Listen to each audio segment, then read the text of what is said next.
الحمد لله نحمده ونستعينه ونستغفره ونؤمن به ونتوكل عليه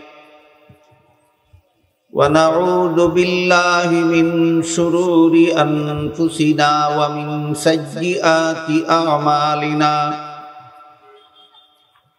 من يهده الله فلا مضل له ومن يضلله فلا هادي له ونشهد أن لا إله إلا الله وحده لا شريك له ونشهد أن سيدنا ونبينا ومولانا محمدا عبده ورسوله صلى الله تعالى عليه وعلى آله وأصحابه وبارك وسلم أما بعد فأعوذ بالله من الشيطان الرجيم بسم الله الرحمن الرحيم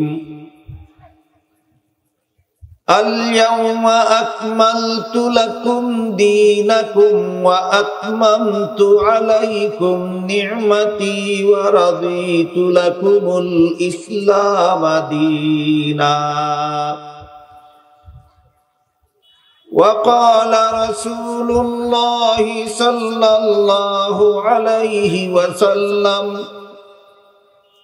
تركت فيكم أمرين لن تضلوا ما تمسكتم بهما كتاب الله وسنة رسوله وقال عليه الصلاة والسلام إن الله لا يجمع أمتي أو قال أمة محمد صلى الله عليه وسلم على ضلالة أبدا وقال عليه الصلاة والسلام إذا حكم الحاكم فاجتهد وأصاب فله أجران وإذا اجتهد وأخطأ فله أجر واحد أو كما قال عليه الصلاة والسلام শ্রদ্ধেয় সভাপতি হযরত উলামায়ে কেরাম, সম্মানিত সুধী সমাজ, দূর দূরান্ত থেকে আগত সর্বস্তরের মুসলমান ভাইয়েরা আমার ও আমার পর্দানিশীন মা ও বোনেরা,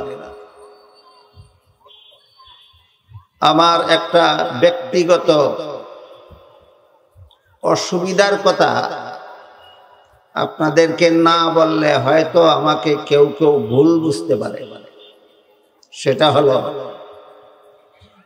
আমার বাড়ির থেকে আপনাদের এখানে আসতে সারা দিন ব্যয় হয় রাস্তায়,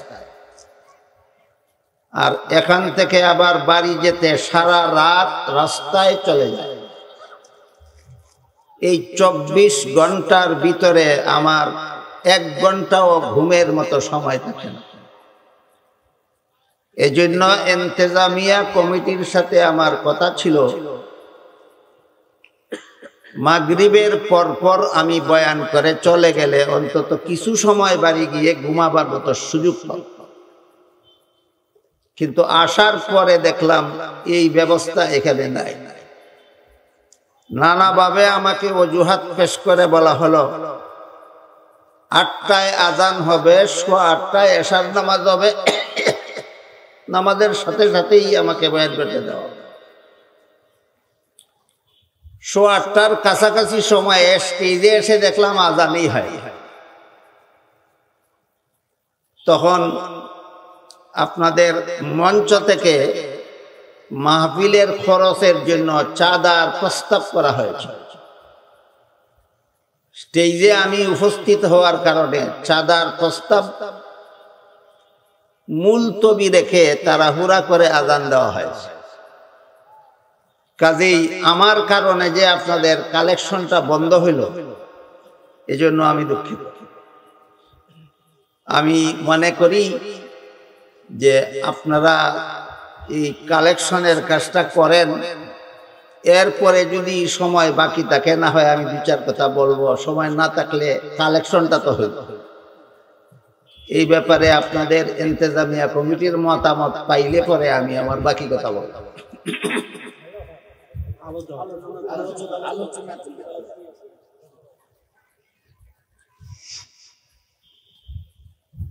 তাহলে আমার কারণে আপনাদের ক্ষতি হলো।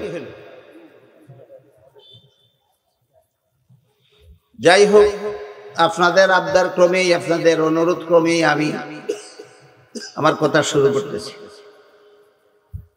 আমি আপনাদের সামনে পবিত্র কোরআনের সূরা মায়েদার 3 নম্বর আয়াতের সামান্য একটু অংশ তিলাওয়াত করেছি। তাতে আল্লাহ বলেন, আল ইয়াউমা আকমালতু লাকুম দীনাকুম। এর অর্থ হলো, আজকে আমি তোমাদের দ্বীনকে পরিপূর্ণ করে দিলাম। এখানে যে আল্লাহ বলেছেন আমাদের দ্বীনকে পরিপূর্ণ করে দিয়েছেন, আমাদের দ্বীন বলতে কি বোঝায়? এটা হলো এক প্রশ্ন। আরেক প্রশ্ন হলো পরিপূর্ণ করে দেওয়ার ব্যাখ্যা। আমার মনে হয় দ্বিতীয় প্রশ্নের জবাবের আলোচনা পর্যন্ত আজকে আমি যেতে পারবো না। শুধুমাত্র দ্বীন শব্দের কিছু ব্যাখ্যা পবিত্র কোরআনের বিভিন্ন আয়াত থেকে আপনাদের সামনে তুলে ধরার চেষ্টা করি।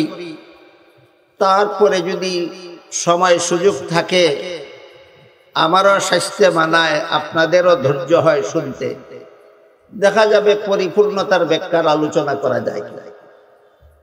আপাতত দ্বীন শব্দের ব্যাখ্যা নিয়ে আলোচনা শুরু হচ্ছে। এই দ্বীন শব্দটা আল্লাহ কোরআনের বিভিন্ন আয়াতে ব্যবহার করেছেন। অনেক আয়াতে দ্বীন শব্দটা আল্লাহ ব্যবহার করেছেন, কিন্তু সবগুলি আয়াতে একই অর্থে নয়, বরং বিভিন্ন আয়াতে আল্লাহ দ্বীন শব্দকে বিভিন্ন অর্থে ব্যবহার করেছেন। তাই প্রথমেই আমরা মনে রাখি যে দ্বীন একটা শব্দ আল্লাহ কোরআনের সবগুলি আয়াতে একই অর্থে নয়, বরং বিভিন্ন আয়াতে বিভিন্ন অর্থে ব্যবহার করেছেন। পরবর্তী কথাগুলি সহজে বোঝার জন্য জরুরি ভিত্তিতেই প্রথম থেকেই আমাদের এই কথাটা মনে রাখতে হবে যে দ্বীন শব্দটাকে আল্লাহ কোরআনে বিভিন্ন আয়াতে একই অর্থে না বিভিন্ন অর্থে ব্যবহার করেছে? বিভিন্ন অর্থে ব্যবহার করেছে। যেমন দেখুন, সর্বপ্রথম দ্বীন শব্দটা আল্লাহ কোরআনের যে আয়াতে ব্যবহার করেছেন সেটা হলো সূরাতুল ফাতিহার 3 নম্বর আয়াত। এখানে আল্লাহ বলেছেন মালিকি ইয়াউমিদ্দিন। এই আয়াতে আল্লাহ দ্বীন শব্দটাকে কর্মফল অর্থে ব্যবহার করেছেন। আয়াতের অর্থ হলো কর্মফল দান দিবসের মালিক আল্লাহ। যেহেতু সারা দুনিয়ার সমস্ত মানুষের জীবনের কর্মফল আল্লাহ হাসরের মাঠে দান করবেন, এই জন্য হাসরের দিনকে এখানে কর্মফল দান দিবস বলা হয়েছে। সংক্ষিপ্ত কথা হলো মালিকি ইয়াউমিদ্দিন আয়াতে আল্লাহ দ্বীন শব্দকে কর্মফল অর্থে ব্যবহার করেছেন। মনে রাখি, একটু দয়া করে মনে রাখতে পারবেন, মালিকি ইয়াউমিদ্দিন আয়াতে দ্বীন অর্থ কর্মফল। তারপর সূরা আলে ইমরানের 85 নম্বর আয়াতে আল্লাহ বলেন মান ইয়াবতাগি গায়রাল ইসলামি দীনান ফালান ইউকবালা মিনহু। কেউ যদি ইসলাম ছাড়া আর কোনো ধর্ম পালন করে তাহলে তার পালিত ধর্ম আল্লাহর কাছে কখনো গ্রহণযোগ্য হবে না। তাই এখানে দিন শব্দকে কর্মফল অর্থে নয়, ধর্ম অর্থে ব্যবহার করেছে। সূরা আলে ইমরানের 85 নম্বর আয়াতে আল্লাহ দিন শব্দকে কর্মফল অর্থে ব্যবহার করেছেন না ধর্ম? ধর্ম। ইসলাম ছাড়া আর কোন ধর্ম আল্লাহর কাছে গ্রহণযোগ্য নয়, এই অর্থে আল্লাহ 85 নম্বর আয়াতে দিন শব্দ ব্যবহার করেছেন। এখানে একটা প্রশ্ন জাগে যে একমাত্র ইসলাম ছাড়া আর কোন ধর্ম যদি আল্লাহর কাছে গ্রহণযোগ্যই না হয়, তাহলে সূরাতুল বাকারার 256 নম্বর আয়াতে যে বলেছেন লা ইকরাহা ফিদ্দীন, এখানেও দিন অর্থ ধর্ম। এখানে আয়াতের অর্থ হলো ধর্মের বেলায় বল প্রয়োগ চলবে না, সমস্ত ধর্মাবলম্বীরাই আপন আপন ধর্ম পালনে স্বাধীন। একটু লক্ষ্য করুন, আলে ইমরানের 85 নম্বর আয়াতে বলেন ইসলাম ছাড়া আর কোনো ধর্মই গ্রহণযোগ্য নয়। বাকারার 256 নম্বর আয়াতে বলেন সমস্ত ধর্মাবলম্বীরাই আপন আপন ধর্ম পালনে স্বাধীন। তাই প্রশ্ন জাগে, ইসলাম ছাড়া আর কোনো ধর্ম যদি গ্রহণযোগ্যই না হয়, তাহলে তাদের ধর্ম পালনের স্বাধীনতা দিলেন কেন? আর সমস্ত ধর্মাবলম্বীদের তাদের ধর্ম পালনের স্বাধীনতাই যদি দিলেন, তাহলে গ্রহণযোগ্য হবে না কেন? এই প্রশ্নের জবাব, সঠিক জবাব না জানার কারণে আমাদের বর্তমান সমাজে কেউ জেনে কেউ না জেনে ধর্ম নিয়ে মারাত্মক রকমের বিভ্রান্তি ছড়াচ্ছে সমাজে। এই বিভ্রান্তির হাত থেকে মুসলমানের ঈমান হেফাজতের জন্যই এই প্রশ্নের সঠিক জবাব সকল মুসলমানের জানা থাকা দরকার। এক আয়াতে বলেন ইসলাম ছাড়া আর কোনো ধর্মই গ্রহণযোগ্য নয়, আর এক আয়াতে বলেন সকল ধর্ম পালনকারীদের তাদের ধর্ম পালনের স্বাধীনতা দিতে হবে। গ্রহণযোগ্য না হলে স্বাধীনতা দিলেন কেন? আর স্বাধীনতাই যদি দিলেন তাহলে গ্রহণযোগ্য হবে না কেন? এই হলো প্রশ্ন। জবাব দেওয়ার আগে আমি আপনাদের জিজ্ঞাসা করি, যে কোনো শিক্ষা প্রতিষ্ঠানে ছাত্রদেরকে তাদের পাঠ্য তালিকা শিক্ষাদান করার পর যখন পরীক্ষা হয়, পরীক্ষার হলে যখন পরীক্ষার্থী ছাত্ররা প্রশ্নপত্র হাতে নিয়ে বসে, তখন সমস্ত পরীক্ষার্থী ছাত্ররাই কি প্রশ্নের সঠিক জবাব লেখে না অনেকে ভুল লেখে? তখন কি তাদের ভুল লিখতে বাধা দেওয়া যায়? বাধা দেওয়া যেহেতু যায় না, তাই তাদের ভুল লেখাই কি গ্রহণযোগ্য? সেখানেও তো এই প্রশ্ন। গ্রহণযোগ্য না হলে বাধা দেব না কেন? আর বাধাই যদি দেওয়া যাবে না, তাহলে গ্রহণযোগ্য হবে না কেন? ওই প্রশ্নের যেই জবাব, এই প্রশ্নেরও সেই জবাব। আপনারা কেউ বলতে পারেন পরীক্ষার্থী ছাত্র প্রশ্নের জবাব ভুল লেখলে যদি বাধাই দিতে পারবো না, তাহলে গ্রহণযোগ্য হবে না কেন? আর গ্রহণযোগ্যই যদি হবে না, তাহলে বাধা দেব না কেন? এই প্রশ্নের জবাব কারো জানা থাকলে বলতে পারেন।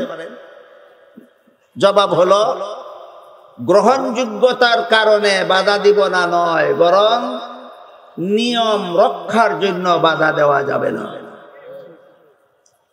ছাত্রদের প্রশ্নের ভুল জবাব গ্রহণযোগ্য হওয়ার কারণে বাধা দেওয়া যাবে না, না নিয়ম রক্ষার জন্য? ঠিক তেমনি ভাবে ভ্রান্ত ধর্মাবলম্বীদের ধর্ম পালনে বাধা দেওয়া যাবে না গ্রহণযোগ্যতার কারণে নয়, নিয়ম রক্ষার জন্য। এই সুযোগে যদি কোনো পরীক্ষার্থী ছাত্র ইচ্ছা মতো প্রশ্নের জবাব ভুল লেখে, তাহলে যেভাবে তার কপালে গুড়ার ডিম ছাড়া আর কিছু নাই, তেমনি ভাবে এই সুযোগে যদি কেউ দুনিয়াতে ইসলাম ছাড়া আর কোনো ধর্ম পালন করে, তারও কপালে পরকালে জাহান্নাম ছাড়া আর কিছু নাই।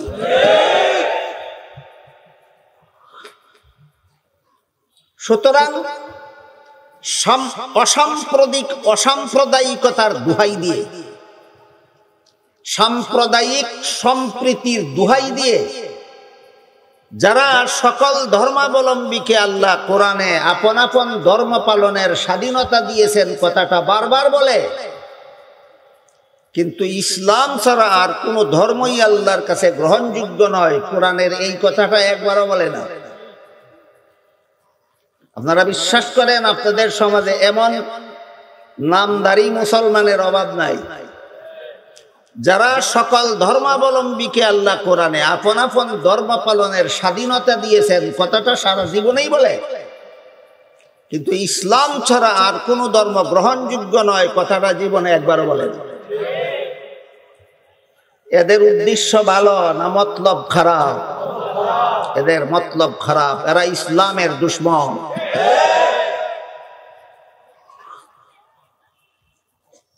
আমরা মনে রাখি সূরাতুল ফাতিহার ৩ নম্বর আয়াতে আল্লাহ দ্বীন শব্দকে কর্মফল অর্থে ব্যবহার করেছেন।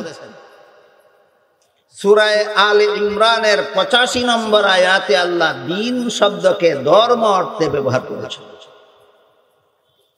সূরা শূরার ১৩ নম্বর আয়াতে আল্লাহ বলেন আকিমুদ্দিন। এখানে দ্বীন অর্থ কর্মফল নয়, দ্বীন অর্থ ধর্মও নয়। এখানে আল্লাহ দ্বীন শব্দকে ইসলামের সহি আকীদা, বিশুদ্ধ মতবাদ অর্থে ব্যবহার করেছেন। আকিমুদ্দিন আয়াতের অর্থ হলো তোমরা ইসলামের বিশুদ্ধ মতবাদে অটল থাকো।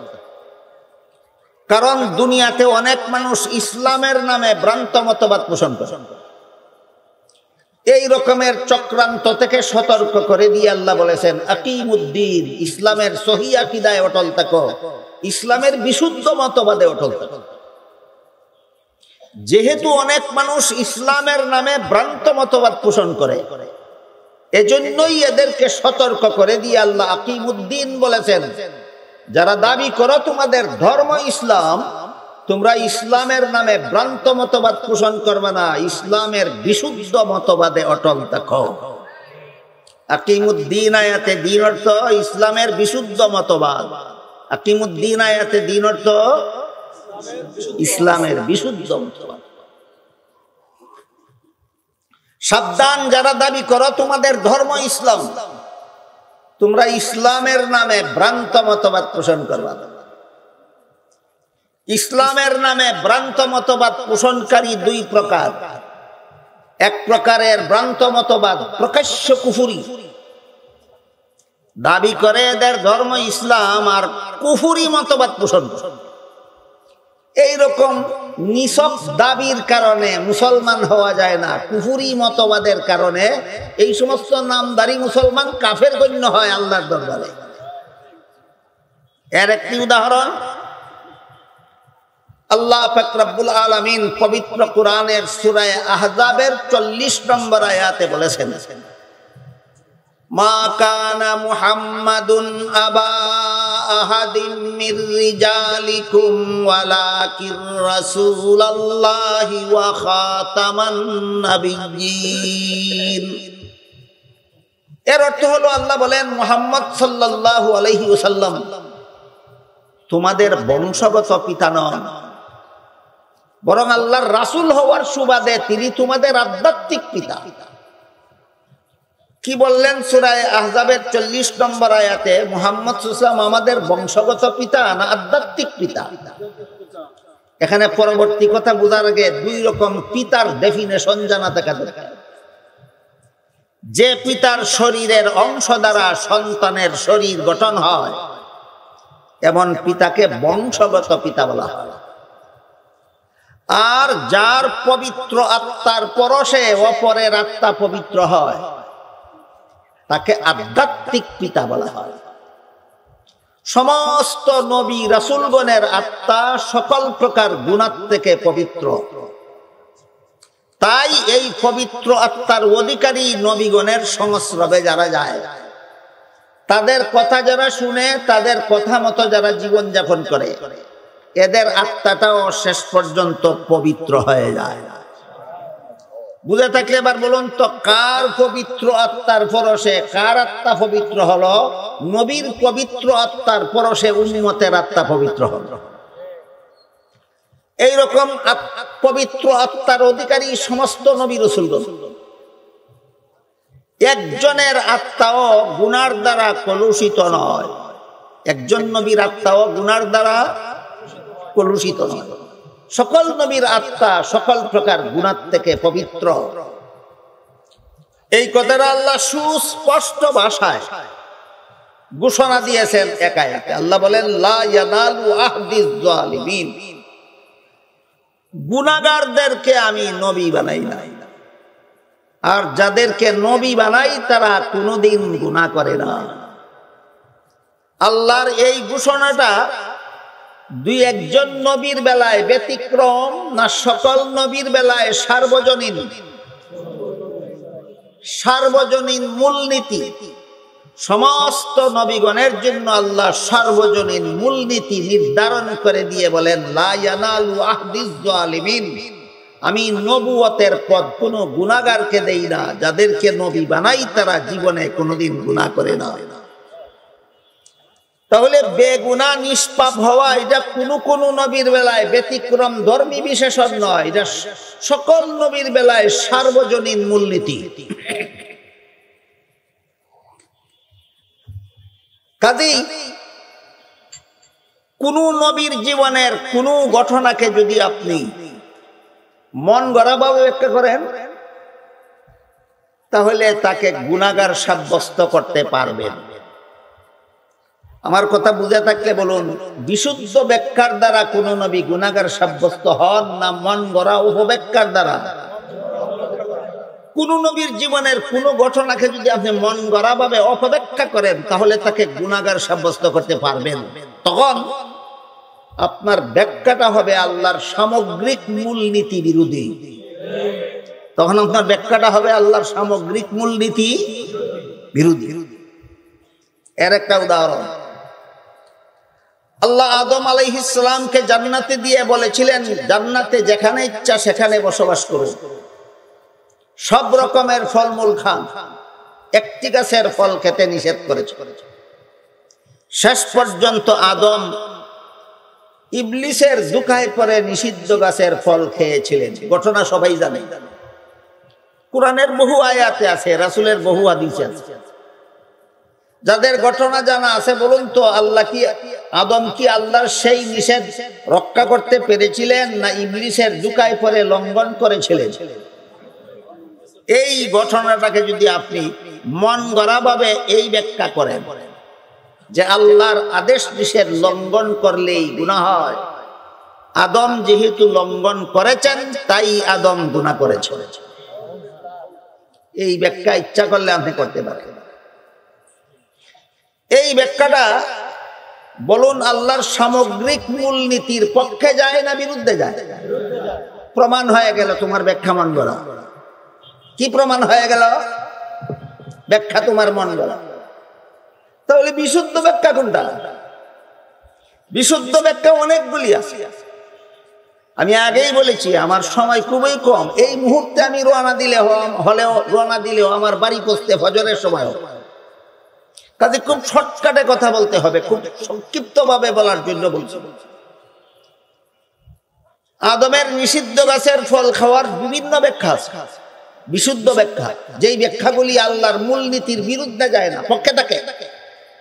এর মধ্যে একটা ব্যাখ্যা হলো, মানুষের জীবনের কোনো কাজে সওয়াব হয়, কোনো কাজে গুনাহ হয়, দুনিয়ার জীবনে, জান্নাতি জীবনে নয়।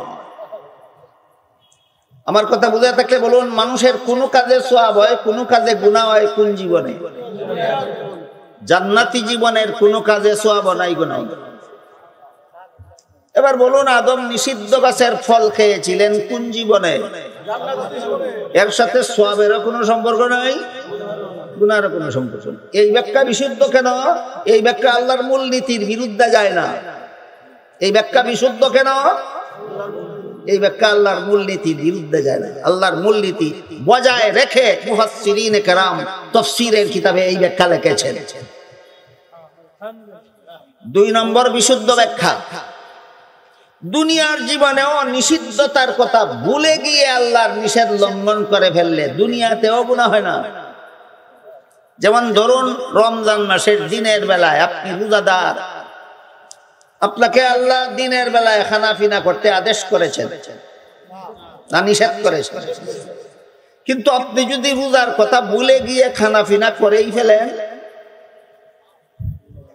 কারো জানা থাকলে বলুন কি পরিমাণ গুনাহ হবে? একটাও না। কেন? ভুলে।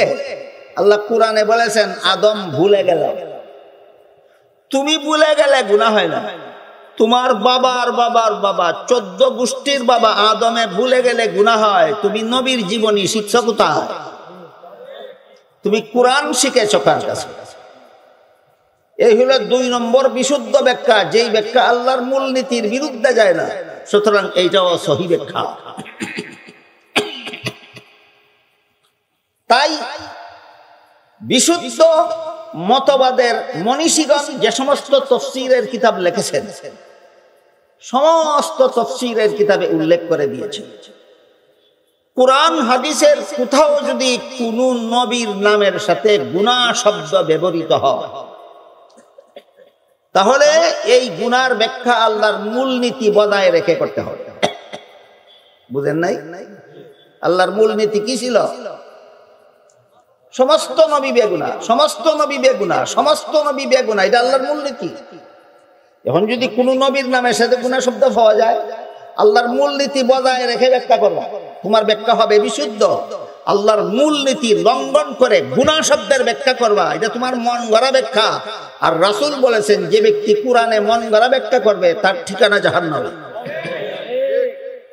তাই মুফাসসিরিনে কেরাম লিখেছেন কোন নবীর নামে যদি কোরআন হাদিসে গুনাহ শব্দ পাওয়া যায়, সেটা মূল অর্থে ব্যবহৃত হলে আল্লাহর মূলনীতির বিরুদ্ধে যায়। তাই মূল অর্থে ব্যবহার করা যাবে না, রূপক অর্থে ব্যবহৃত হবে। বিষয়টা আপনাদের বুঝাতে পারলাম? এবার বলুন তো কতজন নবী গুনাহগার? একজন।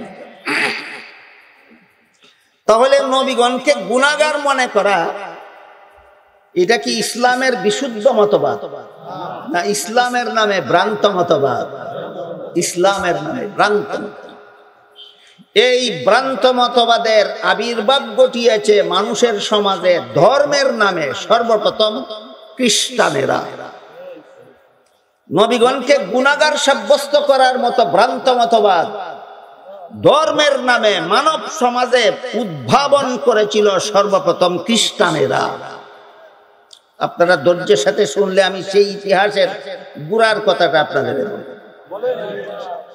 বাংলাদেশের মুসলমানদেরকে খ্রিস্ট ধর্মে দীক্ষিত করার জন্য দীর্ঘদিন যাবৎ খ্রিস্টানদের একটা সংস্থা বাংলাদেশে কাজ করে যাচ্ছে। সেই সংস্থাটার নাম হলো খ্রিস্টান মিশনারি বাংলাদেশ।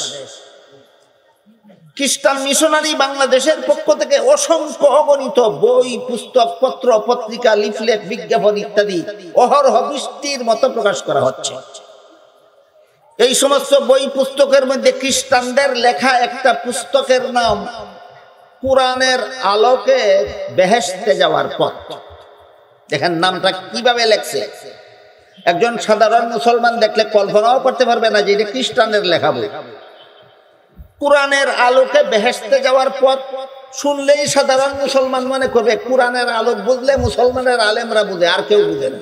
বেহেশতে যাওয়ার পথ চিনলে মুসলমানের আলেমরা চিনে, আর কেউ চিনে না। সুতরাং এটা আলেমদের লেখা বই মনে করে সাধারণ মুসলমান পড়বে, আর এটা পড়লেই খ্রিস্টান হতে বাধ্য হবে। এই রকমের চক্রান্ত করে তারা বইয়ের নাম দিয়েছে কোরআনের আলোকে বেহেশতে যাওয়ার। সেই বইয়ে লিখেছে প্রথম মানুষ প্রথম পাপিষ্ট। আপনারা বলুন প্রথম মানুষটার নাম কি? ইনি শুধু প্রথম মানুষ না প্রথম নবীও? হ্যাঁ, প্রথম মানুষও প্রথম নবী। এই মানুষটাকে প্রথম পাপিষ্ট সাব্যস্ত করলে প্রথম নবী পাপিষ্ট সাব্যস্ত হয়ে যায়। সেই বইয়ে লিখেছে এই মানুষটার পাপ কি ছিল? এই মানুষটার পাপ ছিল জান্নাতে নিষিদ্ধ গাছের ফল খাওয়া। জান্নাতের নিষিদ্ধ গাছের ফল খাওয়াকে যুক্তি হিসাবে দাঁড় করিয়ে আদমকে গুনাহগার, তিনি হলেন হযরত ঈসা আলাইহিস সালাম। বুঝে থাকলে এবার বলুন, খ্রিস্ট ধর্মের গাঁজাখুরি নামে খ্রিস্ট ধর্মের এই মতবাদ বুঝে থাকলে বলুন, নবীগণকে গুনাহগার বা পাপিষ্ট সাব্যস্ত করা মুসলমানি মতবাদ না খ্রিস্টানি মতবাদ? বুঝে হোক না বুঝে হোক, যে সমস্ত মুসলমানেরা মন গড়া অপব্যাখ্যার মাধ্যমে নবীগণকে গুনাহগার সাব্যস্ত করে, এরা ইচ্ছায় অনিচ্ছায় খ্রিস্টানদের মতো ধর্মের নামে গাঁজাখুরি মতবাদ চালু করার ষড়যন্ত্রে লিপ্ত।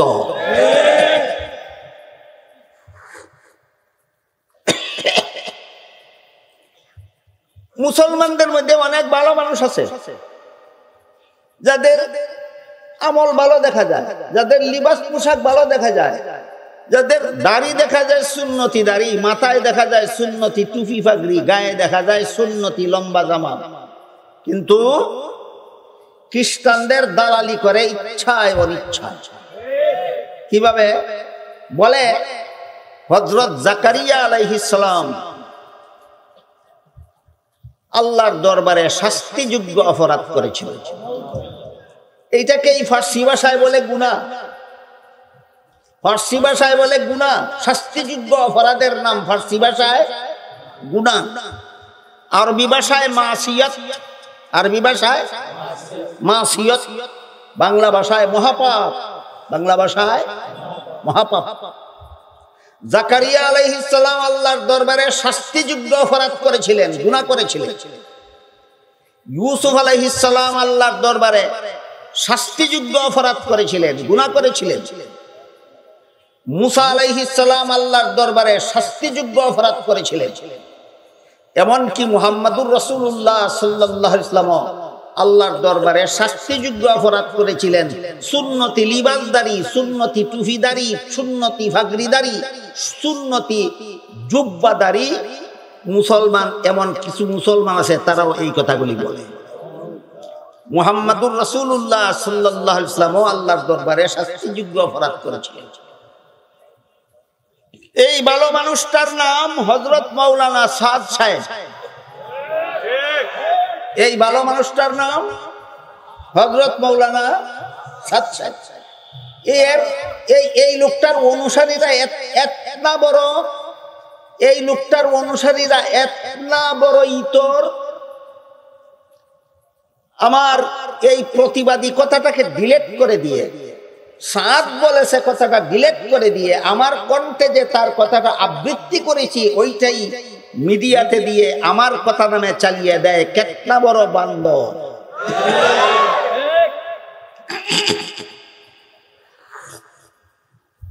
বলেন কথাগুলি আমার না সাদ সাহেব? জাকারিয়া আলাইহিস সালাম শাস্তিযোগ্য অপরাধ করেছিলেন, কথা আমার না সাদ সাহেব?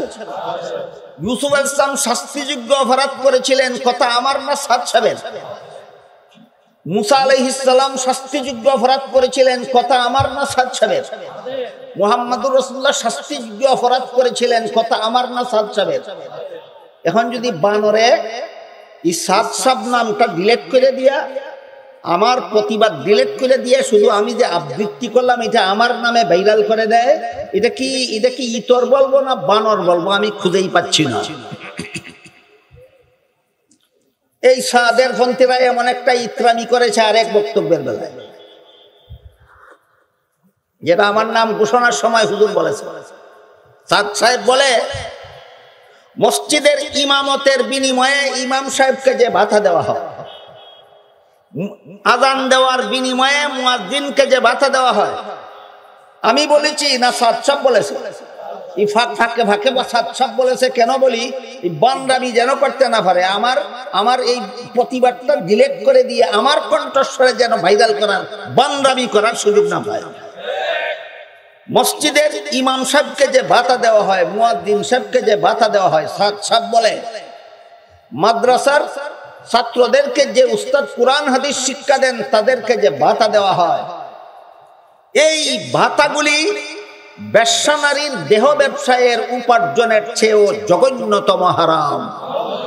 আমি বলেছি না সাদ সাহেব বলেছে? এখানে সাদ সব বলেছে কথাটা ডিলেট করে দেয়, আমার প্রতিবাদটা ডিলেট করে দেয়। আর আমি যে আবৃত্তি করলাম আমার কণ্ঠে, এই আবৃত্তিটা আগে পিছে ডিলেট করে আবৃত্তিটা ইলেকট্রনিক্স মিডিয়াতে দিয়ে আমার নামে ভাইরাল করে দেয়। কেতনা বড় ইবলিস হলে এমন ইত্রামি করতে পারে?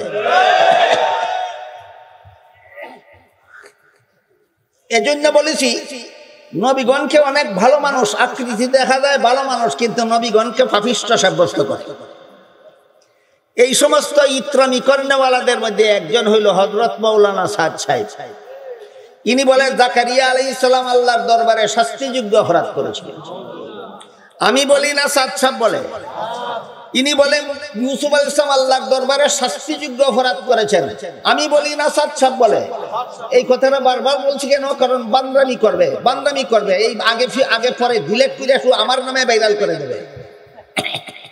এই সাদ সাহেব বলে মুসা আলাইহিস সালাম আল্লাহর দরবারে শাস্তিযোগ্য অপরাধ করেছিলেন। এই সাদ সাহেব বলে মুহাম্মদুর রাসূলুল্লাহ সাল্লাল্লাহু আলাইহি ওয়াসাল্লাম আল্লাহর দরবারে শাস্তিযোগ্য অপরাধ করেছিলেন। এবার বলুন, নবীগণকে শাস্তিযোগ্য অপরাধী সাব্যস্ত করা, নবীগণকে গুনাহগার সাব্যস্ত করা, এতক্ষণের কথা বুঝে থাকলে বলুন এটা মুসলমানি মতবাদ না খ্রিস্টানি মতবাদ? এই মতবাদ যারা মুসলমান সমাজে চালু করে, এরা জেনে হোক না জেনে হোক, এরা খ্রিস্টানের দালালি করে। এই জন্য বলছিলাম সূরাতুল ফাতিহার ৩ নম্বর আয়াতে আল্লাহ দ্বীন শব্দকে ব্যবহার করেছেন কর্মফল অর্থে। সূরা আলে ইমরানের 85 নম্বর আয়াতে আল্লাহ দ্বীন শব্দকে ব্যবহার করেছেন ধর্ম অর্থে। সূরা শুরার 13 নম্বর আয়াতে আল্লাহ দ্বীন শব্দ ব্যবহার করেছেন ইসলামের বিশুদ্ধ মতবাদ অর্থে। আকিমুদ্দিন অর্থ ইসলামের বিশুদ্ধ মতবাদে অটল থাকা। বাংলা ভাষা বোঝাবার জন্য আমি বিশুদ্ধ মতবাদ বলেছি। ইসলামী পরিভাষায় বলে সহি আকীদা। সহি আকীদা বললে অনেক অতি বাঙালিরা বুঝে না, কিছু অতি বাঙালিও আছে না, কিছু অতি বাঙালিও আছে। নামাজকে বলে উপাসনা, নামাজকে কি বলে? উপাসনা। আমরা ছোটবেলায় দেখতাম সম্মানিত আলেম বুজুর্গদের নাম বলার সাথে সাথে সাহেব বলা হতো। সাহেব শব্দের মর্ম হইল সাহিবুল ফজল ওয়াল কামাল, তিনি সুযোগ্য, আল্লাহর দৃষ্টিতে মর্যাদা সম্পন্ন। এই হইল সাহেব শব্দের অর্থ। আজকাল কিছু অতি বাঙালির আবির্ভাব হয়েছে। হিন্দুর নামেও বলে মহোদয়, মুহাদ্দিস সাহেবের নামেও বলে মহোদয়। মহোদয়ের তো কি মহাযুগ উদয় সমান মহোদয়, মহাযুগ উদয়, মহাব্যক্তি উদয় হয়েছেন মঞ্চে। এটা তো হিন্দু হইতে পারে, মুহাদ্দিস হইতে পারে। তাহলে হিন্দুর যেই উপাধি, মুহাদ্দিসের সেই উপাধি কারা দেয়? অতি বাঙালিরা দেয়। বাঙালি হওয়া অবশ্যই দরকার। আমরা বাঙালি হওয়া খুবই ভালো, অতি বাঙালি হওয়া ভালো নয়।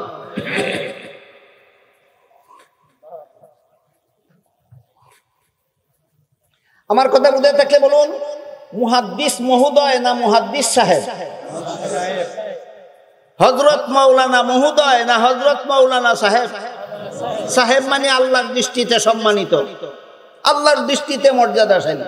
আর মহোদয় হিন্দুও হইতে পারে, মহোদয় ইহুদিও হইতে পারে, মহোদয় খ্রিস্টানও হইতে পারে, মহোদয় বৌদ্ধও হইতে পারে, মহোদয় নাস্তিকও হইতে পারে, মহোদয় বেঈমানও হইতে পারে।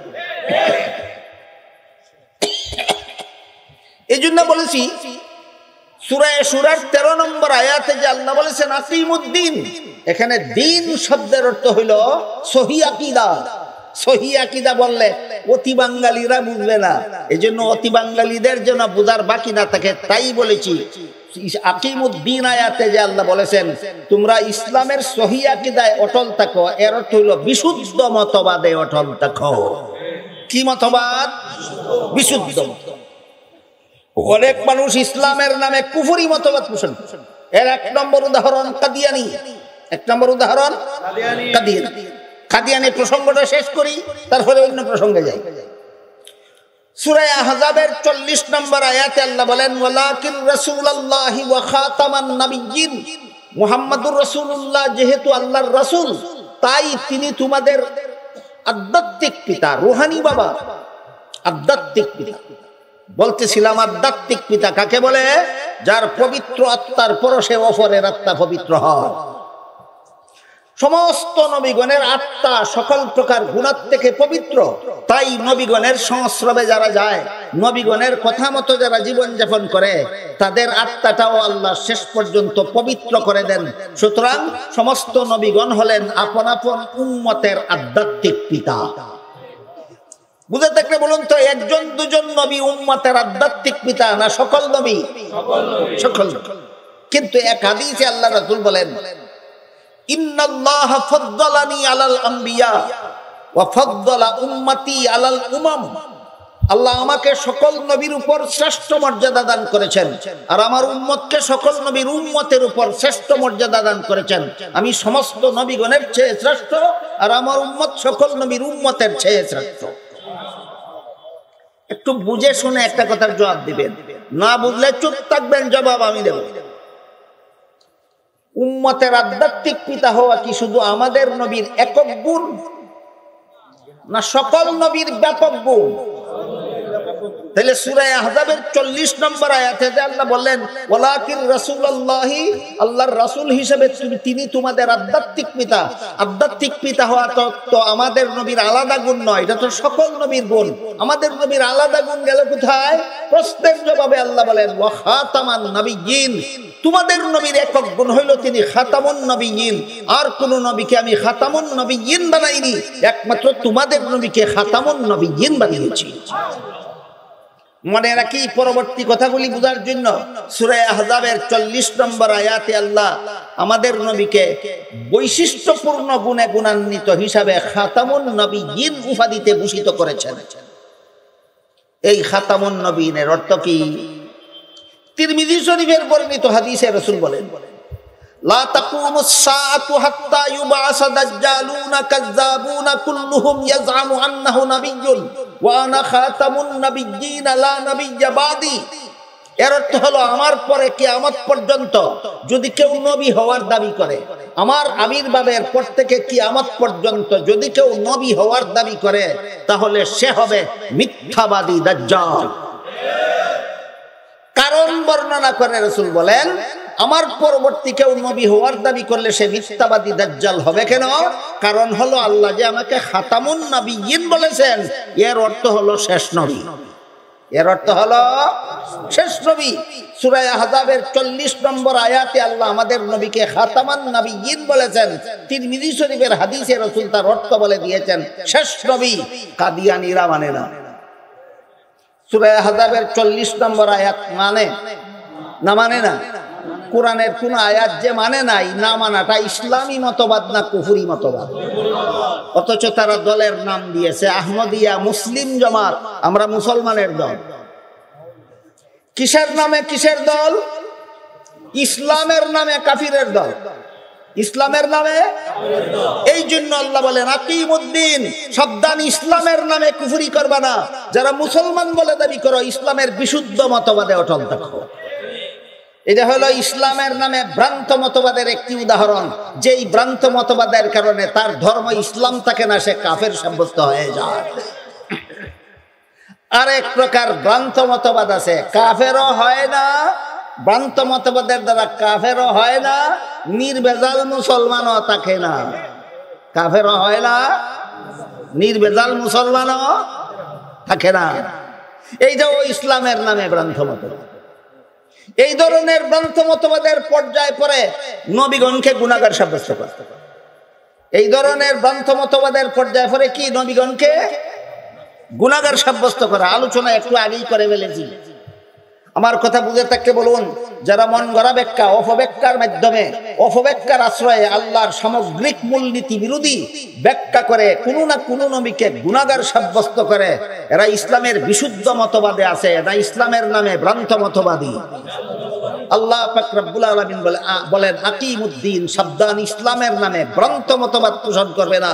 যারা দাবি করো তোমাদের ধর্ম ইসলাম, তোমরা ইসলামের বিশুদ্ধ মতবাদে অটল থাকো। সূরা ফাতিহার 3 নম্বর আয়াতে দিন শব্দকে আল্লাহ কর্মফল অর্থে ব্যবহার করেছেন। সূরা আলে ইমরানের 85 নম্বর আয়াতে আল্লাহ দিন শব্দকে ধর্ম অর্থে ব্যবহার করেছেন। সূরা শুরার 13 নম্বর আয়াতে আল্লাহ দিন শব্দকে ইসলামের বিশুদ্ধ মতবাদ অর্থে ব্যবহার করেছেন। তিনটা অর্থ মনে রাখতে পারলে চতুর্থ নম্বর অর্থটা বলব। একটু দেখি আপনারা কতজন মনে রাখতে পারলেন। মালিক ইয়াউমিদ্দিন আয়াতে দিন অর্থ কি?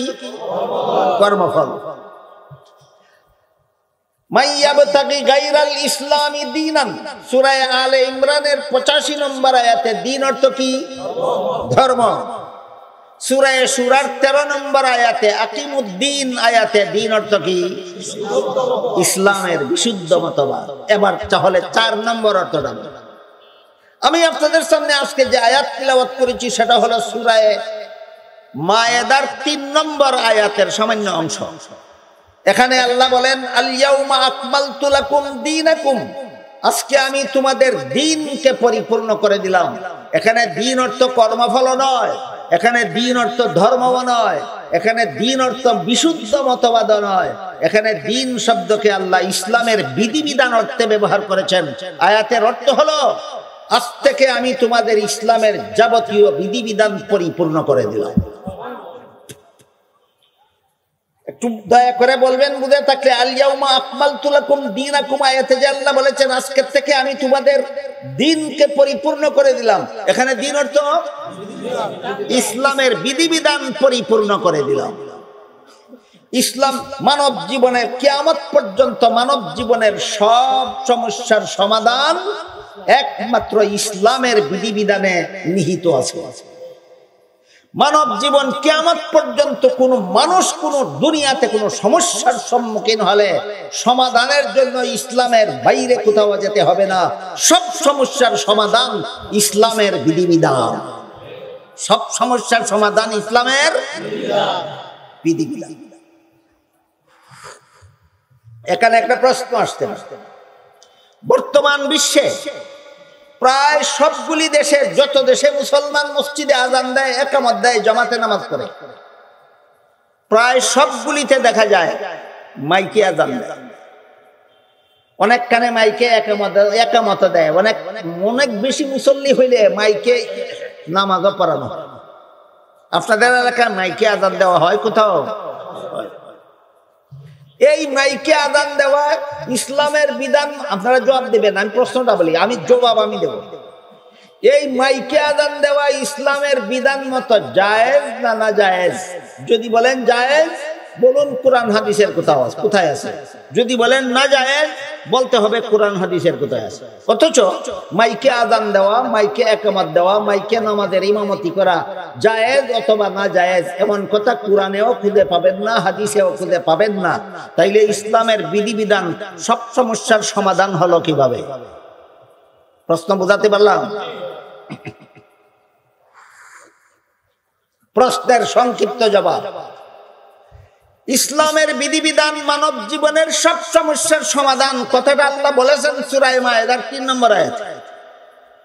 কিন্তু এই বিধানগুলি পাওয়া যাবে কোথায়? এই প্রশ্নের জবাব এখানে নেই। এই প্রশ্নের জবাব দিয়েছেন আল্লাহ সূরা নিসার 59 নম্বর আয়াত। ইসলামের যাবতীয় বিধিবিধান পাওয়া যাবে কোথায়? এই প্রশ্নের জবাব সূরা মায়েদার 3 নম্বর আয়াতে নেই। এই প্রশ্নের জবাব দিয়েছেন আল্লাহ সূরা নিসার 59 নম্বর আয়াতে। সেখানে আল্লাহ বলেন, ইয়া আইয়ুহাল্লাযীনা আমানু আতিউল্লাহা ওয়া আতিউর রাসূলা ওয়া উলিল আমরি মিনকুম ফাইন তানাযাতুম ফি শাইইন ফারুদ্দুহু ইলাল্লাহি ওয়ার রাসূল। কোন সূরার? নিসার। কত নম্বর আয়াত? 59 নম্বর আয়াত। এই আয়াতের ব্যাখ্যা প্রসঙ্গেই আমি খুতবার সাথে সাথে 3টা হাদিস পড়েছি। এই 3 হাদিস এই আয়াতের ব্যাখ্যা। এক হাদিসে রাসূল বলেন, তারাকতু ফীকুম আমরাইনি লান তাদিল্লু মা তামাসসাকতুম বিহিমা কিতাবাল্লাহি ওয়া সুন্নাত রাসূল। এর অর্থ হলো, হে আমার উম্মত মুসলমানেরা, আমি দুনিয়ার থেকে বিদায় কালে তোমাদের হাতে দুটি জিনিস রেখে যাচ্ছি, যতদিন পর্যন্ত তোমরা আমার রেখে যাওয়া দুটি জিনিস শক্তভাবে ধারণ করে থাকবে ততদিন পর্যন্ত তোমরা পথভ্রষ্ট হবে না। আমার রেখে যাওয়া দুটি জিনিসের প্রথমটি হলো আল্লাহর কিতাব কুরআন, দ্বিতীয়টি হলো রাসূলের সুন্নাত হাদিস। এক নম্বর আল্লাহর কুরআন, দুই নম্বর রাসূলের হাদিস। দ্বিতীয় যে হাদিসটা পড়েছি সেই হাদিসে রাসূল বলেন, ইন্নাল্লাহা লা ইয়াজমাউ উম্মতি আও ক্বালা উম্মাতা মুহাম্মাদিন সাল্লাল্লাহু আলাইহি ওয়াসাল্লাম আলা দালালাতিন আবাদা। এর মর্ম হলো ভবিষ্যতে তোমাদের জীবনের কোনো সমস্যার সমাধান যদি সরাসরি কোরআন হাদিসে খুঁজে না পাও, সরাসরি কোরআন হাদিসে খুঁজে কোরআন হাদিসের আলোকে গবেষণা করে সমাধান বের করার দায়িত্ব দিয়েছেন আল্লাহ একদল মানুষের হাতে। এই দায়িত্বটা আল্লাহ দিয়েছেন সূরা নিসার ৮৩ নম্বর আয়াতে। একদল মানুষ ওই সমস্ত বিষয়ের সমাধান কোরআন হাদিসের আলোকে খুঁজে বের করে। যাদের হাতে দায়িত্ব দিয়েছেন তাদেরকে পরিভাষাগতভাবে এক বচনে মুস্তাহিদ, বহু বচনে মুস্তাহিদিন বলা হয়। এদের গবেষণার নাম ইজতিহাদ। গবেষণা মন গড়াভাবে করলে হবে না, একটা মূলনীতির অধীনে করতে হবে। মূলনীতিটার নাম কিয়াস। এভাবে গবেষণা করে সমাধান বের করার নাম ইস্তেমবাত। আপনারা যারা আলেম নন, আপনাদের এই পারিভাষিক শব্দগুলি বোঝারও দরকার নাই, স্মরণ রাখারও দরকার নেই। উলামায়ে কেরামের খেদমতে সবিনয় আরজ করব, এই চারটা পারিভাষিক শব্দ স্মরণ রাখলে এই জাতীয় সব সমস্যার সমাধান বের করা সহজ। যেসব প্রশ্নের সরাসরি সমাধান কোরআন হাদিসে খুঁজে পাওয়া যায় না, যেমন মাইকে আযান দেওয়া জায়েজ না জায়েজ, এই প্রশ্নের সরাসরি সমাধান কোরআনের কোন আয়াতে খুঁজে পাবেন না। এই প্রশ্নের সরাসরি সমাধান রাসূলের কোন হাদিসে খুঁজে পাওয়া যাবে না। এই জাতীয় সমস্যাগুলির সমাধান গবেষণা করে বের করার জন্য আল্লাহ একদল মানুষের হাতে দায়িত্ব দিয়েছেন সূরা নিসার ৮৩ নম্বর আয়াতে। এদের উপাধি হলো এরা মুস্তাহিদ। এদের উপাধি, এদের গবেষণার নাম, এরা মন গড়া গবেষণা করবে না, একটা নীতিমালার অধীনে, নীতিমালাটার নাম কিয়াস। এভাবে সমাধান বের করার নাম ইস্তেমবাত। এরা যদি ঐক্যবদ্ধ সমাধান বের করে, এরা যদি ঐক্যবদ্ধ সমাধান বের করে, তাহলে আল্লাহ রাসূল হাদিসে বলেছেন এটার নাম উম্মতের ইজমা, আর কোরআনে আল্লাহ বলেছেন উলুল আমর।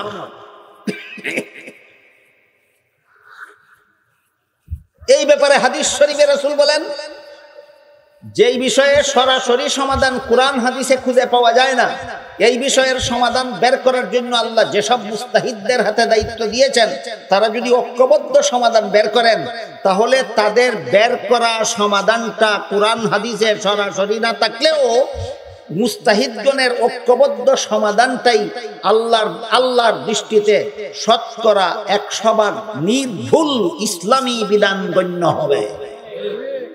মুস্তাহিদরা ঐক্যবদ্ধভাবে ভবিষ্যতে সমাধান বের করবে।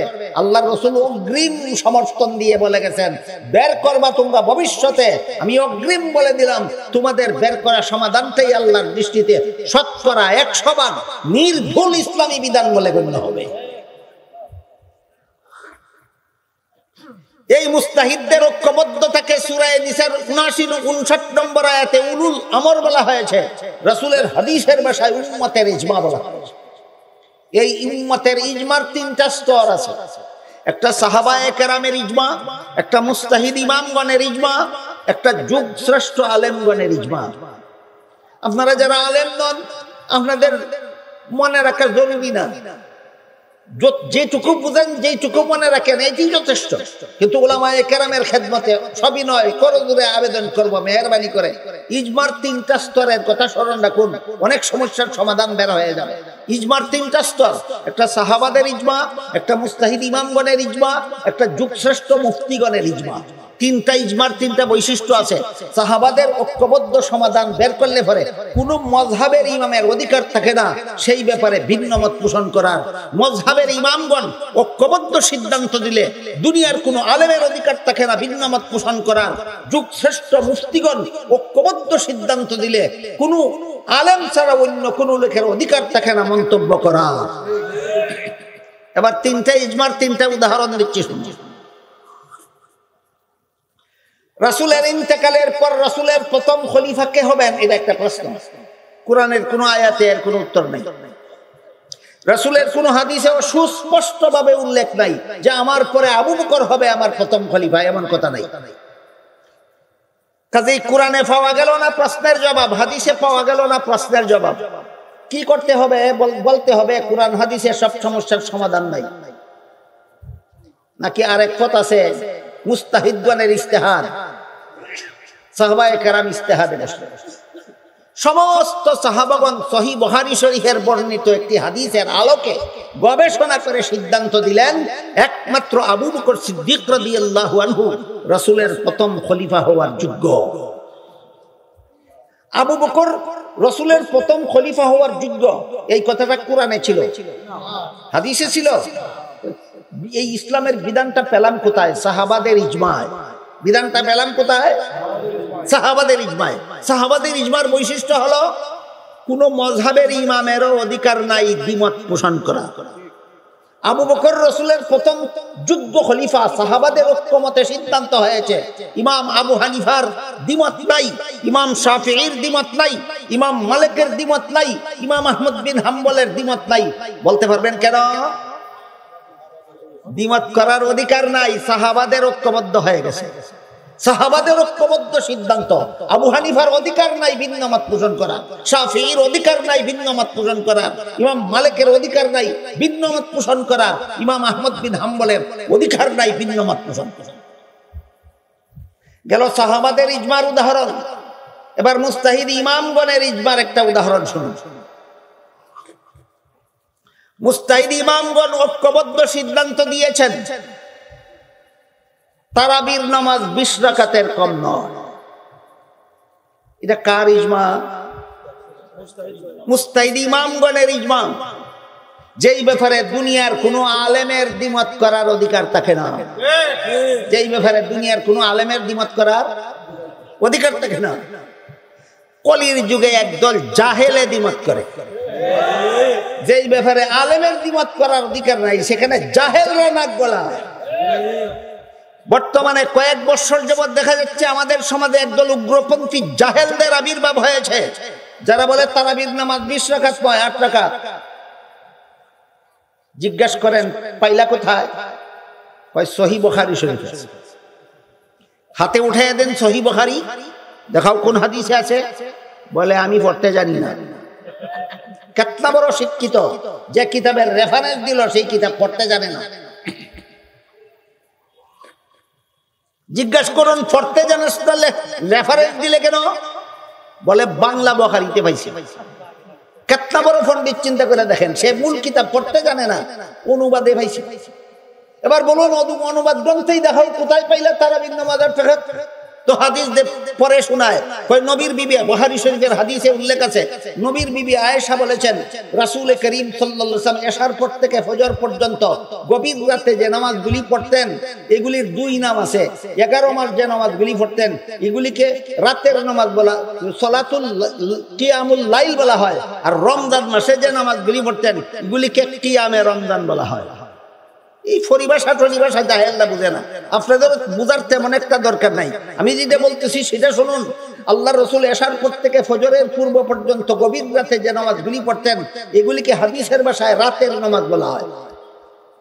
নবীর বিবি আয়েশাকে জিজ্ঞেস করা হলো নবীর রাতের নামাজ কি পরিমাণ ছিল। নবীর বিবি আয়েশা বলেন আল্লাহর রাসূল এই গভীর রাতের নামাজগুলি বিতির সহ 11 রাকাত পড়তেন। বুখারী শরীফে এই ব্যাপারে বিভিন্ন হাদিস আছে। এর মধ্যে একটা হাদিসের অর্থ হলো আল্লাহর রাসূল এই গভীর রাতের নামাজগুলি বিতির সহ 11 রাকাত পড়তেন।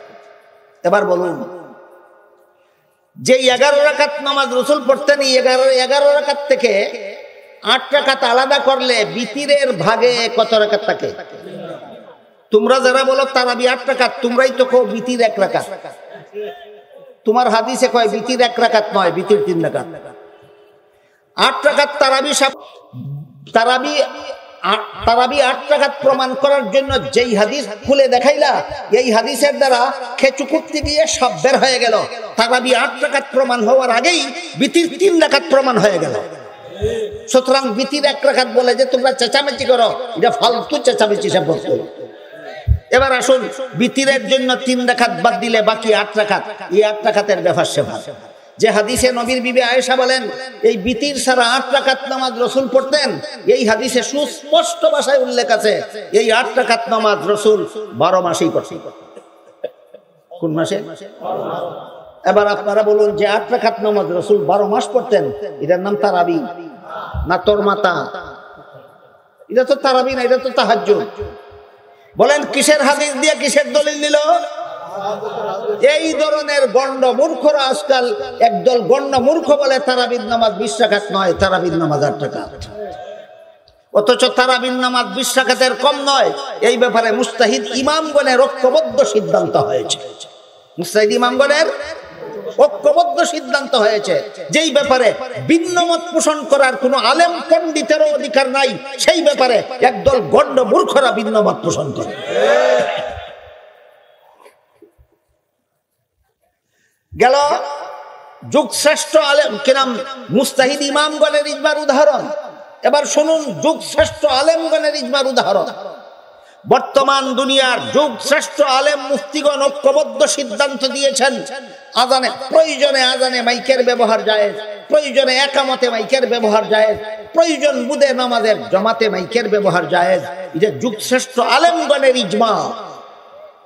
তাহলে মাইকে আজান দেওয়া জায়েজ না না জায়েজ, এই প্রশ্নের সরাসরি জবাব কোরআনে আছে না জবাব বের করার ব্যবস্থা আছে? এই ব্যবস্থাটার নাম কোরআনের ভাষায় উলুল আমর, রাসূলের হাদিসের ভাষায় উম্মতের ইজমা। বুঝে থাকলে বলুন, রাসূলের পরে আবু বকর রাসূলের প্রথম খলিফা হওয়ার যোগ্য, এটা কোন ঠিকানায় পাওয়া গেল? উম্মতের ইজমায় পাওয়া গেল। তারাবির নামাজ 20 রাকাতের কম নয়, কোন ঠিকানায় পাওয়া গেল? উম্মতের ইজমায় পাওয়া গেল। মাইকে আযান দেওয়া জায়েজ, কোন ঠিকানায় পাওয়া গেল? উম্মতের ইজমায় পাওয়া গেল। তাই সূরা নিসার 59 নম্বর আয়াতে আল্লাহ বলেন আতিউল্লাহ ওয়া আতিউর রাসূল ওয়া উলিল আমরি মিনকুম ফাইন তানাযাতুম ফি শাইইন ফারুদ্দুহু ইলাল্লাহি ওয়ার রাসূল। এর ব্যাখ্যা যত তাফসীরের কিতাবে যা কিছু লেখা আছে এর সারমর্মটা আমার আলোচিত 3 হাদিসের ভিত্তিতে তাফসীরে কবিরে যা লেখা আছে তার সারমর্মটা বলছি। সারমর্মটা হলো আল্লাহ বলেন আতিউল্লাহ, আল্লাহর আনুগত্য করো। এর ব্যাখ্যা হলো ইসলামের যেসব বিধান আল্লাহর কোরআনে পাও সেইগুলি কোরআন থেকে গ্রহণ করো। তারপরে যে বলেছেন ওয়া আতিউর রাসূল, রাসূলের আনুগত্য করো। এর ব্যাখ্যা হলো ইসলামের যে বিধান কোরআনে না পাও, রাসূলের হাদিসে যদি পাও তাহলে সেটা রাসূলের হাদিস থেকে গ্রহণ করো। তারপরে যে আল্লাহ বলেছেন ওয়া উলিল আমরি মিনকুম, এর ব্যাখ্যা হলো ইসলামের যে বিধান কোরআনেও পাও না হাদিসেও পাও না, সেই বিধান যদি উম্মতের ইজমায় পাও তাহলে সেটা উম্মতের ইজমা থেকে গ্রহণ করো। আর যদি মুস্তাহিদগণ সমাধান বের করতে গিয়ে ঐক্যবদ্ধ সমাধান নয়, ভিন্ন ভিন্ন সমাধান, ভিন্ন ভিন্ন মুস্তাহিদ ভিন্ন ভিন্ন সমাধান বের করে, তাহলে এক একজন মুস্তাহিদের বের করা সমাধানকে এক একটা মযহাব বলা হয়। এই মর্মে আল্লাহ 59 নম্বর আয়াতে বলেন ফাইন তানাযাতুম ফি শাইইন, তোমরা যদি ঐক্যবদ্ধ না হয় ভিন্ন ভিন্ন সমাধান যদি বের করো তাইলে এক একজন মুস্তাহিদের বের করা এক একটা সমাধানেই ইসলামের বিধিবিধান পাওয়ার চতুর্থ ঠিকানা। সূরা নিসার 59 নম্বর আয়াতে আল্লাহ ইসলামের যাবতীয় বিধিবিধান পাওয়ার 4 ঠিকানা চিহ্নিত করে দিয়েছেন। 1 নম্বর ঠিকানার নাম আল্লাহর কোরআন, 2 নম্বর ঠিকানার নাম রাসূলের হাদিস, 3 নম্বর ঠিকানার নাম উম্মতের ইজমা, 4 নম্বর ঠিকানার নাম মুস্তাহিদগণের মাযহাব। সূরা নিসার 59 নম্বর আয়াতে আল্লাহ ইসলামের যাবতীয় বিধিবিধান কত ঠিকানায় পাওয়া যাবে বলে দিয়েছেন। প্রথম ঠিকানার নাম আল্লাহর কোরআন। আমি যেভাবে বলি আমি জিজ্ঞেস করলে সেভাবে বলবেন। প্রথম ঠিকানার নাম আল্লাহর কোরআন, দ্বিতীয় ঠিকানার নাম রাসূলের হাদিস, তৃতীয় ঠিকানার নাম উম্মতের ইজমা, চতুর্থ ঠিকানার নাম ইমাম মুস্তাহিদগণের মাযহাব। চতুর্থ ঠিকানার নাম মুস্তাহিদগণের মাযহাব। এখন যদি আপনি বলেন আমি উম্মতের ইজমা মানি না, তাহলে সূরা নিসার 59 নম্বর আয়াত মানেন না। এখন যদি বলেন আমি মাযহাব মানি না, তাহলে আপনি সূরা নিসার 59 নম্বর আয়াত মানেন না। 59 নম্বর আয়াত মানতে হইলে কুরআন মানতে হবে, হাদিস মানতে হবে, ইজমা মানতে হবে, মযহাব মানতে হবে। যারা মযহাব মানে না এরা বলে, প্রশ্ন করে, মযহাব যদি ইসলামের বিধানের কোনো ঠিকানা হয়ে থাকতো তাহলে সাহাবায়ে কেরামের মধ্যে মযহাব ছিল না কেন? আবু বকরের নামে একটা মযহাব হইল না কেন? খলিফা উমরের নামে একটা মযহাব হইল না কেন? উসমানের নামে একটা মযহাব হইল না কেন? আলীর নামে একটা মযহাব হইল না কেন? সাহাবায়ে কেরামের নামে কোনো মযহাব হইল না কেন? আমি বলবো এই গণ্ড মূর্খরা সাহাবাও চিনে না, মযহাবও চিনে না। আবু বকরের একটা মযহাব ছিল আলাদা, এই মূর্খরা জানে না। হযরত উমরের একটা মযহাব ছিল আলাদা, এই মূর্খরা জানে না। হযরত ইবনে আব্বাসের একটা মযহাব ছিল আলাদা, মূর্খরা জানে না। হযরত ইবনে মাসউদের একটা মযহাব ছিল আলাদা, মূর্খরা জানে না। নবীর বিবি আয়েশার একটা আলাদা মযহাব ছিল, মূর্খরা জানে না। দুই একটা উদাহরণ দেব। আমি আশা করি নবীর খাঁটি উম্মত হিসেবে আপনারা সকলে জানেন এবং বিশ্বাস করেন। রাসূল করিম সাল্লাল্লাহু আলাইহি ওয়াসাল্লাম মেরাজের রাত্রে সশরীরে জাগ্রত অবস্থায় 7 আসমানের উপরে জান্নাত জাহান্নাম পরিদর্শনে আল্লাহর সাক্ষাতে গিয়েছিলেন। বিশ্বাস করেন? তখন আল্লাহ রাসূল চাক্ষুষভাবে জান্নাত দেখেছেন, চাক্ষুষভাবে জাহান্নাম দেখেছেন, আল্লাহর সাথে সাক্ষাতে কথাবার্তা বলেছেন।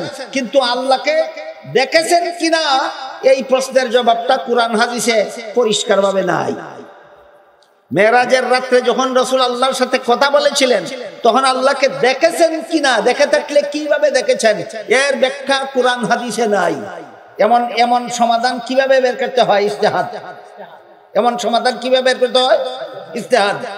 মেরাজের রাত্রে রাসূল যখন আল্লাহর সাথে কথা বলেছিলেন তখন আল্লাহকে দেখেছেন কিনা, দেখে থাকলে কিভাবে দেখেছেন, এই সমাধান বের করার জন্য ইজতিহাদ করেছেন নবীর বিবি আয়েশা রাদিয়াল্লাহু আনহা ও নবীর আপন চাচাতো ভাই উম্মতের শ্রেষ্ঠ মুফাসসিরে কুরআন হযরত আব্দুল্লাহ ইবনে আব্বাস রাদিয়াল্লাহু আনহু। ইবনে আব্বাস গবেষণা করে বের করেন নবী মেরাজের রাত্রে আল্লাহর সাথে কথা বলার সময় আল্লাহকে দেখেছেন, চর্মচোখেই দেখেছেন। এটা ইবনে আব্বাসের মাযহাব। নবীর বিবি আয়েশা বলেন নবী মেরাজের রাত্রে আল্লাহর সাথে সাক্ষাতে কথা বলার সময় আল্লাহকে দেখেছেন, চর্মচোখে নয়, অন্তরচোখে দেখেছেন। এবার বলুন, মেরাজের রাত্রে নবী আল্লাহকে চর্মচোখে দেখেছেন, এটা কার মাযহাব? ইনি সাহাবী না। নবী মেরাজের রাত্রে আল্লাহকে চর্মচোখে নয়, অন্তরচোখে দেখেছেন, এটা কার মাযহাব? ইনি সাহাবী না। যে তোরা কো সাহাবীদের মধ্যে মযহাব নাই, ইবনে আব্বাস তোর বাপ নি। বলেন ইবনে আব্বাসের আলাদা একটা মযহাব আছে কিনা? নবীর বিবি আয়েশার একটা মযহাব আছে কিনা? নবীর বিবি আয়েশা নবীর ঘরের বাইরের মানুষ ছিলেন না ঘরের ভিতরে? তাহলে মযহাব নবীর ঘরের ভিতরে ছিল, মযহাব নবীর ঘরের ভিতরে ছিল। বলতে পারো গোপনে গোপনে থাকতেও পারে, নবী হয়তো জানেন না। চাপাবাজি যারা করে এভাবেই বলে। তাহলে আর একটা ঘটনা বলি, চলো। রাসূল করিম সাল্লাল্লাহু আলাইহি ওয়াসাল্লাম একদল সাহাবাদেরকে একটা যুদ্ধে পাঠাইলেন। ইতিহাসের ভাষায় এটাকে গজওয়ায়ে বনি কুরাইজা বলা হয়। বলে দিলেন তোমরা এত দ্রুত গতিতে যাবে যেন গন্তব্যস্থলে গিয়ে আসরের নামাজ পড়তে পারো। তখন সেই সময় হাতে ছিল, কিন্তু ঘটনাক্রমে রাস্তায় এমন দেরি হয়ে গেল গন্তব্যস্থলে গিয়ে আসরের নামাজ পড়ার মতো সময় হাতে রইল না। তখন রাস্তায় পড়বে না গন্তব্যস্থলে গিয়ে পড়বে, এটা নিয়ে তাদের মধ্যে দ্বিমত হয়ে গেল। কিছু সাহাবা রাস্তায় ওয়াক্তের ভিতরে আসর পড়লেন, কিছু সাহাবা গন্তব্যস্থলে গিয়া আসরের নামাজ কাজা করলেন। একদিনের আসরের নামাজ নিয়ে দুই দল সাহাবার এক মাযহাব হইল না দুই মাযহাব হইল? সহিহ বুখারী শরীফের হাদিসে উল্লেখ আছে উভয় মাযহাবের সংবাদ রাসূলকে দেওয়া হলো। রাসূল উভয় মাযহাবকে সমর্থন দিলেন। নবীর ঘরে মাযহাব ছিল না, নবী জানতেন না, দান দেওয়া অনাস্থা দিয়েছিলেন না সমর্থন? এই হাদিসগুলি যারা বলে আমরা আহলে হাদিস, এরা এই হাদিসগুলি বলে না, এরা পায় না হাদিস, পায় না। মযহাব ছিল নবীর ঘরের ভিতরে, মযহাব ছিল নবীর সাহাবাগণের মধ্যে। মযহাবের সংবাদ নবীকে বলা হয়েছে, মযহাবকে নবী সমর্থন দিয়েছেন। যারা পায় না, এরা কেন পায় না আপনাদেরকে বোঝাবার জন্য একটা গল্প বলি, শুনুন। অনেক মানুষ এমন পাওয়া যায় এই এতটুকু উঁচু, প্রায় 1.5 ফুট, 1.25 ফুট লম্বা। বাংলা ভাষায় এদেরকে বামন বলা হয়। বামন আপনারা কি বলেন জানি না, বামন। একটা মেয়ে ছিল বামন, বয়স হয়েছে 20 বছর। বলুন তো বিয়ের বয়স হয়েছে কিনা? হয়েছে। এই জন্য এই বামন মেয়েটার বাবা তাকে বিয়ে দিল। এই বামন পুত্রবধূ শাশুড়ির সাথে পাকঘরে রান্না বান্না করছিল। এমত অবস্থায় শাশুড়ি বামন পুত্রবধূকে কলসি দিয়া পুকুরে পাঠালো পানি আনার জন্য। অনেকক্ষণ যাবৎ কলসি নিয়ে ঘরে ফিরে না। শাশুড়ি রান্নাঘর থেকে দেখে, বৌমা বৌমা এতক্ষণ যাবৎ কলসি নিয়ে আসো না কেন? বৌমা পুকুর থেকে জবাব দেয়, শাশুড়ি আম্মা, বিয়েতে আপনারা আমার গলায় যে একটা স্বর্ণের হার দিয়েছিলেন, কলসিতে পানি ভরার সময় আমার গলার হারটা ছিঁড়ে কলসির ভিতরে পড়ে গেছে। কোথায় পড়েছে? রান্নাঘর থেকে শাশুড়ি বলে, কলসির ভিতরে যদি তোমার হার পড়ে থাকে, কলসির ভিতরে হাত দিলেই দেখবা তোমার গলার হার কলসির তলায় বসে আছে না বের হয়ে চলে গেছে? বসে আছে। বৌমা পুকুরের পাড় থেকে জবাব দেয়, শাশুড়ি আম্মা, এতক্ষণ যাবৎ কলসির ভিতরটা আমি হাত রাইতেছি, এই কলসির তলায় আমার হার বসে থাকবে দূরের কথা, আপনাদের কলসিটার তো তলাই নাই। বলতে পারেন কেউ তলা নাই বলে কেন?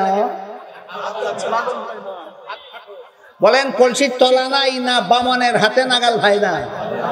বলুন হাদিসে মজাব নাই না বামন লাগাল ভাই না? এই বামনদের নাম হইল আহলে হাদিস। আরেকটা প্রশ্নের জবাব দিয়ে শেষ করতে চাই, সেটা হলো কোন দেশের মুসলমান কোন মজাব পালন করবে? এই পর্যন্ত আমরা জানলাম সূরা নিসার 59 নম্বর আয়াতে আল্লাহ বলে দিয়েছেন ইসলামের যাবতীয় বিধিবিধান 4 ঠিকানায় পাওয়া যাবে। কত ঠিকানায়? প্রথম ঠিকানার নাম আল্লাহর কোরআন, দ্বিতীয় ঠিকানার নাম রাসূলের হাদিস, তৃতীয় ঠিকানার নাম উম্মতের ইজমা, চতুর্থ ঠিকানার নাম মুস্তাহিদগণের মাযহাব। এই 4 ঠিকানা আল্লাহ কোন সূরার কত নম্বর আয়াতে বলে দিয়েছেন? সূরা নিসার 59 নম্বর আয়াত। এখন প্রশ্ন বাকি রইল, মযহাব যে নবীর ঘরের ভিতরে ছিল না ছিল না? নবী জানতেন না? না জানতেন? জানতেন। জেনে অনাস্থা দিয়েছিলেন না সমর্থন?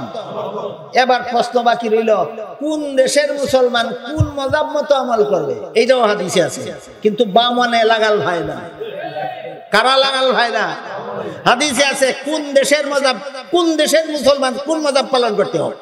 এই হাদিসটা হলো হযরত রাসূল করিম সাল্লাল্লাহু আলাইহি ওয়াসাল্লাম হযরত মুআয ইবনে জাবাল রাদিয়াল্লাহু আনহুকে ইয়ামান দেশের যাবতীয় সমস্যাবলীর সমাধানদাতা দিয়ে বানিয়ে পাঠিয়েছিলেন। ইয়ামানের মুফতি, ইয়ামানের কাজী, ইয়ামানের বিচারক বানিয়ে হযরত মুআযকে ইয়ামান পাঠিয়েছিলেন। মুআয নবীর প্রিয় সাহাবী। বিদায়ের সময় রাসূল মুআযকে জিজ্ঞাসা করলেন, মুআয, তুমি ইয়ামানবাসীকে তাদের জীবনের সব সমস্যার সমাধান কোথা থেকে দেবে? মুআয বলেন, আল্লাহর কোরআন থেকে দেব। রাসূল জিজ্ঞাসা করেন, যেই সমস্যার সমাধান কোরআনে পাবে না সেই সমস্যার সমাধান কোথা থেকে দেবে? মুআয বলেন, রাসূলের হাদিস থেকে দেব। রাসূল জিজ্ঞাসা করেন, যেই সমস্যার সমাধান কোরআনেও পাবে না হাদিসেও পাবে না সেই সমস্যার সমাধান কোথা থেকে দেবে? দেখুন সবকিছুর সমাধান কিন্তু তখন হয়ে গেছে। মুআয বলেন, আমি ইজতিহাদ করে সমাধান বের করে দেব। আল্লাহ রাসূল সন্তুষ্ট হয়ে আল্লাহর শুকরিয়া আদায় করেছেন। এবার বলুন, কার ইজতিহাদগত সমাধান মেনে চলার জন্য রাসূল ইয়ামানবাসীকে ব্যবস্থা দিলেন? তাহলে মুআযের বের করা সমাধানের নাম উম্মতের ইজমা না মুআযের মাযহাব? মুআযের মাযহাব।